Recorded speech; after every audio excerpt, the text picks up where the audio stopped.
বাংলাদেশ জাতীয়তাবাদী দলের ভারপ্রাপ্ত চেয়ারম্যান তারেক রহমান শিগগিরই দেশে ফিরছেন। দলের স্থায়ী কমিটির সদস্য AZM জাহিদ হোসেন জানিয়েছেন, কয়েক সপ্তাহের মধ্যেই তিনি দেশে ফিরবেন এবং শুধু বিএনপি নির্বাচনী কার্যক্রম নয়, বরং গণতন্ত্র পুনরুদ্ধারের শেষ লগ্নের নেতৃত্ব দেবেন। রাজধানীতে প্রয়াত রাষ্ট্রপতি জিয়াউর রহমানের কবরে শ্রদ্ধা নিবেদনের পর সাংবাদিকদের সঙ্গে আলাপকালে জাহিদ হোসেন একথা জানান। তিনি বলেন, আগামীর বাংলাদেশ গড়তে ৩১ দফার আলোকে বিএনপি ১৮ মাস আগে থেকেই নির্বাচনী কার্যক্রম চালিয়ে যাচ্ছে। মনোনয়ন প্রক্রিয়ায় এখনও কাউকে সবুজ বা লাল সংকেত দেওয়া হয়নি, তবে স্থানীয় জনপ্রিয়তা ও জরিপের ভিত্তিতেই প্রার্থী নির্বাচন করা হবে।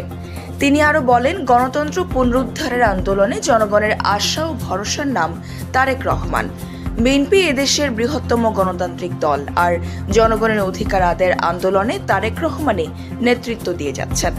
আগামী নির্বাচনকে কেন্দ্র করে দেশি বিদেশি ষড়যন্ত্রের অভিযোগ এনে তিনি জানান, নির্বাচন পেছানোর চেষ্টা চলছে, তবে বিএনপি সেই ষড়যন্ত্র মোকাবেলার জন্য সম্পূর্ণ প্রস্তুত রয়েছে।